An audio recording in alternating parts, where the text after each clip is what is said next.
এই যে ময়না পাখিরা তোমাকে কইতাছি, তোমরা যারা রুচির অভাবে ভুগতাছো তাদের আর কোনো চিন্তা নেই। আজকে তোমাদেরকে এমন দুটো শুটকি রেসিপি দেখামো যে রেসিপি বাড়িতে বানায় একবার খাইলে 2 থেকে 3 প্লেট অনায়াসে এমনি ভাত খেয়ে ফেলতে পারবা। যেমন দেখতে লোভনীয়, খাইতেও সেই স্বাদ। আর আজকে কিন্তু অবশ্যই থাকবে আমার সেই ভাইরাল রেসিপি লারা ভাড়া রেসিপি। তো আজকের এই স্পেশাল লারা ভাড়া রেসিপি রান্নার জন্য এই দেখো আমি একদম 100% খাঁটি তাজা আর একদম কোয়ালিটিফুল শুটকি নিয়েছি শুটকিগড় ফেসবুক পেজ থেকে। এই শুটকিগড় ফেসবুক পেজের শুটকি মান এত পরিমাণে ভালো আর খেতে এতই সুস্বাদু, আমি আর কি বলবো। তোমরাও চাইলে কিন্তু এরকম ভালো মানের শুটকি নিতে পারো। তোমাদের অর্ডারের সুবিধার্থে আমি শুটকিগড় ফেসবুক পেজের লিংক আমার ক্যাপশনে মেনশন করে দিয়েছি। তো এই দেখো আজকে যেহেতু 2 রকমের শুটকি রান্না হবে, এই জন্য শুটকি সব সরঞ্জাম ভালো করে শিলপাটার মধ্যে এক এক করে বেটে নেওয়া হচ্ছে। আর এদিকে হচ্ছে কি সব সবজি ভালো করে কেটে নিয়েছে। তো এই দেখো সবকিছু কাটাকুটি হয়ে গেলে এখনই কিন্তু মাটির চুলার মধ্যে সেই স্পেশাল শুটকিগুলো রান্না হবে। তো এই দেখো সবার প্রথমে শুকনো মরিচ, কাঁচামরিচ, পেঁয়াজ ভালো করে তেলের মধ্যে ভেজে নেওয়ার পর কিছু সাধারণ সিম্পল হালকা পাতলা মশলা দিয়ে দিলে হবে।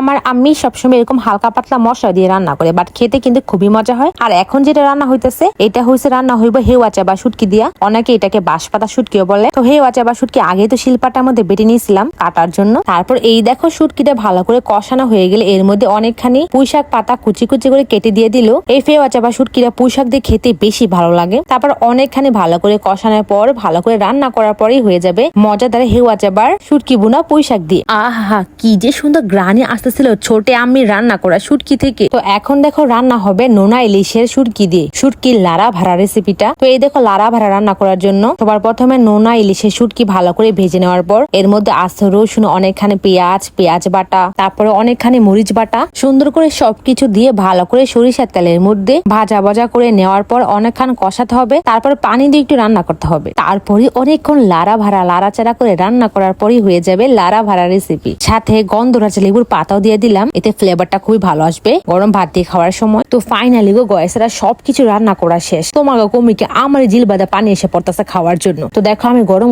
ভাত নিয়ে বসে খাওয়ার জন্য। তারপরে যখন শুটকি দিয়ে ভাতটা মাখায় খাইতেছিলাম, এত পরিমাণে হ্যাপি টেস্ট হইছে। তোমরা যদি সেম রেসিপি বাসায় বানায় খাও না, অনায়াসে 1 থেকে 2 প্লেট ভাত এমনি খাইতে পারবা। এত মজা হয় এই শুটকি লারা ভাড়া রেসিপি আর হেওয়া চাবা পুঁইশাক দিয়ে ভুনা রেসিপিটা। আমি যে কি মজা করে খাইছি, প্রথমে গরম ভাত দিয়ে প্লেটে নিয়ে খাইছি হেওয়া চাবা শুটকি দিয়ে, তারপরে কড়াইয়ের মেঝে বসে পড়ছি নোনা ইলিশের লারা ভাড়া দেখাইতে। আমার তো অলমোস্ট অল টাইম সবসময় লারা ভাড়া পছন্দ। আর আজকে লারা ভাড়া তো পুরো সুপার ডুপার হিট গ্র্যান্ড বাঁচতে হয়েছে।